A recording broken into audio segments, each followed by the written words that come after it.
तारीख 25 दिसंबर 2015। लाहौर एयरपोर्ट को पाकिस्तान की सेना ने चारों तरफ से घेर रखा था। शाम 4:52 पर भारतीय वायुसेना का एक विमान लाहौर एयरपोर्ट पर लैंड करता है। मीडिया के कैमरे उस तरफ तेजी से मुड़ गए। थोड़ी ही देर बाद भारत के सुरक्षा सलाहकार अजीत डोभाल, तत्कालीन विदेश सचिव एस जयशंकर और कुछ ऑफिसर्स विमान से उतरे। सबसे आखिर में 5:05 पर पीएम नरेंद्र मोदी हाथ हिलाकर अभिवादन करते हुए विमान से बाहर निकले। नीचे पहले से मौजूद पाकिस्तानी पीएम नवाज शरीफ ने मोदी को गले लगाया और हंसते हुए कहा, आखिरकार आप आ ही गए। नमस्कार दोस्तों, मैं बात कर रहा हूं पीएम मोदी के उस फैसले की जब काबुल से भारत लौटते वक्त वे अचानक लाहौर पहुंच गए थे। पीएम मोदी के इस फैसले से न सिर्फ पाकिस्तान बल्कि भारत में भी हलचल मच गई। 11 साल बाद कोई इंडियन प्राइम मिनिस्टर पाकिस्तान की सरजमी पर था। ना कोई प्रोटोकॉल, ना ही पहले से सुरक्षा के पुख्ता इंतजाम। आनन फानन में पाकिस्तानी सेना ने पीएम मोदी को सलामी दी और अपने हेलीकॉप्टर में बैठा लिया। ऐसा पहली बार था कि भारत का कोई प्रधानमंत्री पाकिस्तानी सेना के हेलीकॉप्टर में सवार था।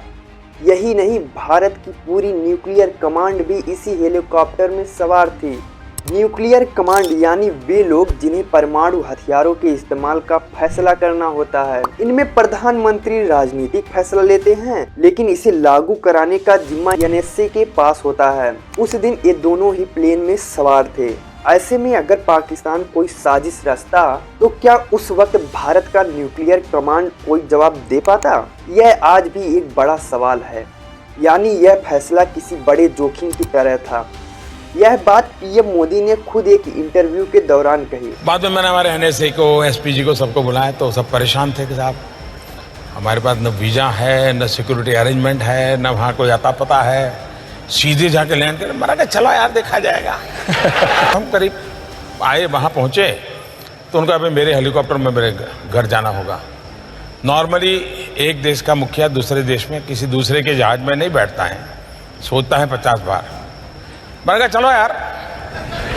एक जोखिम और था। मुंबई हमले के मास्टरमाइंड आतंकी हाफिज सईद ने पीएम मोदी के दौरे का विरोध किया था। हैरानी की बात यह थी कि उसका हेडक्वार्टर लाहौर एयरपोर्ट से महज 50 किलोमीटर की दूरी पर था। लाहौर पहुंचने से पहले पीएम मोदी अफगानिस्तान में थे। काबुल में उन्होंने भारत की मदद से बने नए संसद भवन का उद्घाटन किया।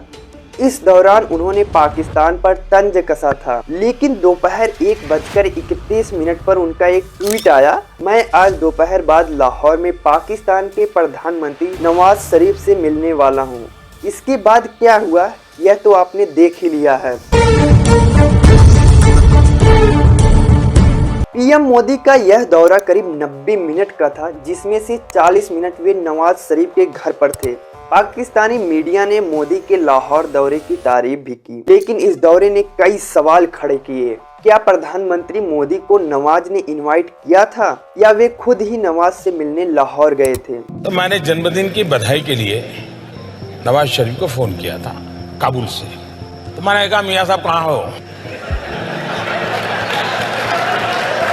तो उन्होंने कहा मैं लाहौर हूँ। मैंने कहा यार कमाल हो, तुम रावलपिंडी रहते नहीं हो, लाहौर रहते हो। तो उन्होंने कहा कि मेरी भांजे की शादी है इसलिए मैं लाहौर आया हूँ और परिवार के सब लोग यहाँ पर हैं। तो ऐसे पूछा आप कहाँ? मैं कहा मैं काबुल हूँ और हिंदुस्तान जा रहा हूँ। तो बोले आप यहाँ होकर के जाइए। मैंने कहा भाई अब अचानक तो कैसे बनाऊँगा? नहीं, बोले आप जाते ही बोले हम 10 मिनट के लिए मिल लेंगे, आप आइए। इसके जवाब में नवाज शरीफ के विशेष सलाहकार तारिक फतेमी ने एक मीडिया इंटरव्यू में दावा किया कि काबुल से दिल्ली लौटते वक्त मोदी खुद कॉफी पीने की बात कहकर पाकिस्तान आए थे। ऐसे में हम उन्हें कैसे मना कर सकते थे? जोखिम और विवादों से भरे इस दौरे के बाद यह कहा जाने लगा कि भारत और पाकिस्तान के बीच रिश्तों का नया दौर शुरू हो सकता है। तत्कालीन विदेश मंत्री सुषमा स्वराज ने मोदी के दौरे को लेकर एक ट्वीट किया कि इसे कहते हैं राजनेता। लेकिन पाकिस्तान कहां बाज आने वाला है। आखिरकार 8 दिन बाद ही उसने अपना असली चेहरा फिर दिखा ही दिया। 2 जनवरी सन 2016 की सुबह 4 आतंकियों ने पठानकोट एयरबेस पर हमला किया। इन चारों को मार गिराया गया। हमले में भारत के 7 जवान भी शहीद हो गए। इन्हीं में से एक थे अंबाला के रहने वाले जवान गुरुसेवक सिंह। इनकी शादी महज 1.5 महीने पहले ही हुई थी। प्रधानमंत्री दौरे पर कई और सवाल उठे, जिनमें से एक था कि पीएम मोदी के अचानक लाहौर जाने से भारत को क्या हासिल हुआ।